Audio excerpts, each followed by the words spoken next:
Have you ever looked at real estate investors and just wondered how they build all this massive wealth while paying, it seems, so little in taxes?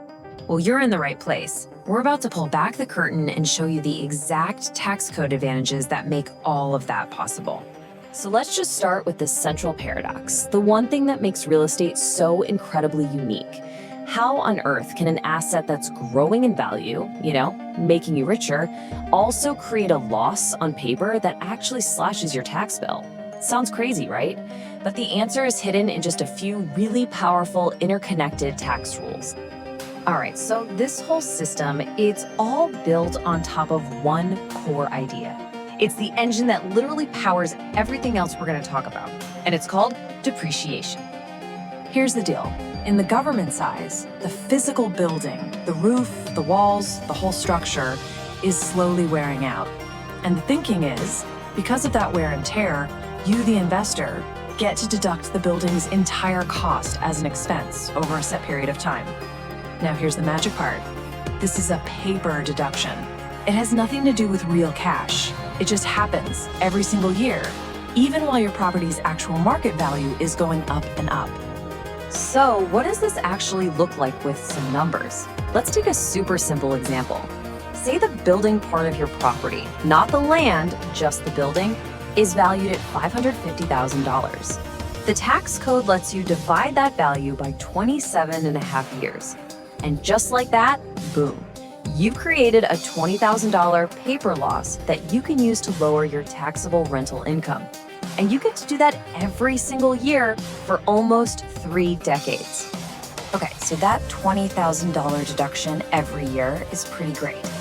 But what if you could take many years worth of those deductions and pull them all forward into right now?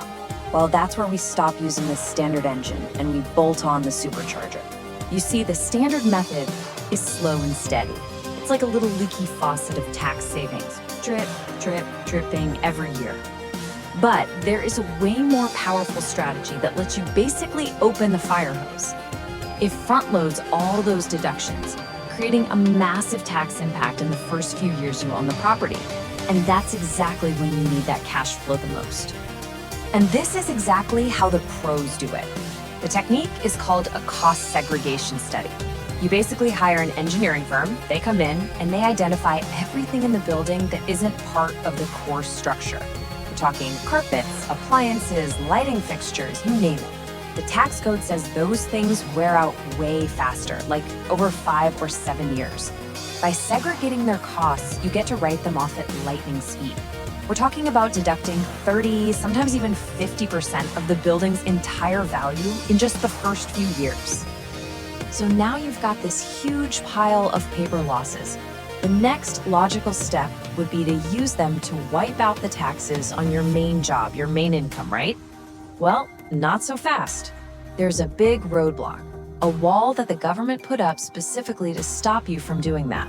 They're called the Passive Activity Loss Rules, or PAL rules for short. See, back in the 80s, you had all these high-income doctors and lawyers using real estate losses to completely erase the tax bills from their day jobs. So the government stepped in and created 2 different buckets for income. You've got active income from your salary and passive income from things like rentals.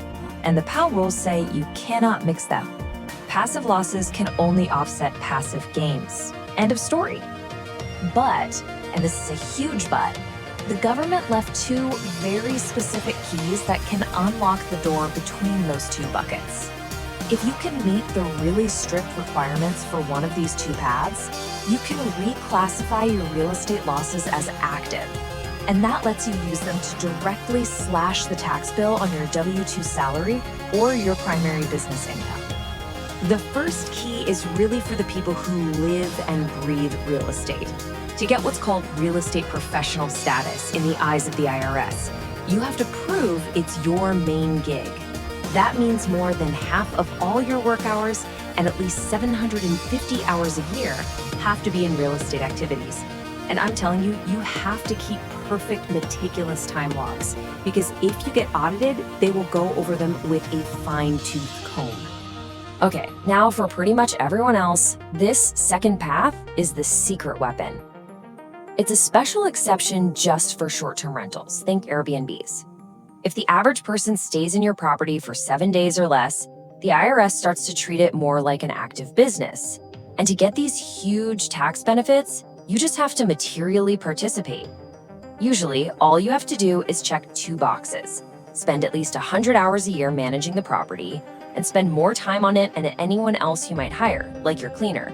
All right, so that's how you slash your taxes year after year. But what happens when you finally sell? What about that big tax bill on all the profit you've made?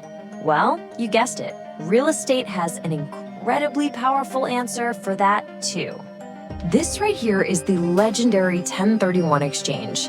It lets you sell an investment property, and instead of paying a dime in taxes, you roll all of the proceeds into a new, similar property.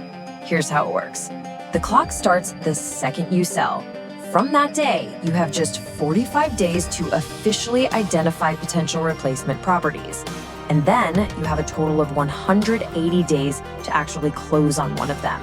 If you follow those rules to the letter, you pay 0 capital gains tax. You know, the experts have a great name for this strategy: swap till you drop. And it's exactly what it sounds like. You can do this over and over and over again, exchanging one property for another, then another, constantly kicking that tax bill further and further down the road for your entire life. You never actually have to pay it, as long as you just keep swapping. So what happens when you finally drop? Well, this is it.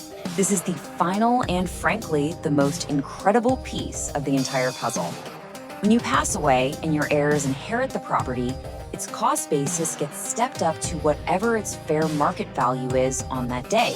So imagine you bought a place for 200 grand and it's worth $1 million when you pass it on. Your kid's new cost basis becomes $1 million. They could sell it the very next day for $1 million and pay absolutely 0 in capital gains tax. All those decades of gains you deferred, poof, they just vanish forever. Okay, so let's put it all together. The really critical thing to get here is that these aren't just a bunch of random one-off tricks or loopholes. They're interlocking gears in a powerful system, a system designed for both building and preserving wealth. I mean, just think about the whole life cycle of an investment. An investor uses that accelerated depreciation to create huge paper losses. They qualify for the short-term rental exception to use those losses against their day job income, saving them a ton on taxes every year. Then, when they sell, they use a 1031 exchange to just defer all the gains. They repeat this for decades. And finally, that step up in basis at inheritance completely eliminates the capital gains tax liability for the next generation. It's a complete, end-to-end, multi-generational strategy. And that brings us to the final big picture question here. Now, experts say the government offers all these benefits to encourage private investment in housing. And that makes sense.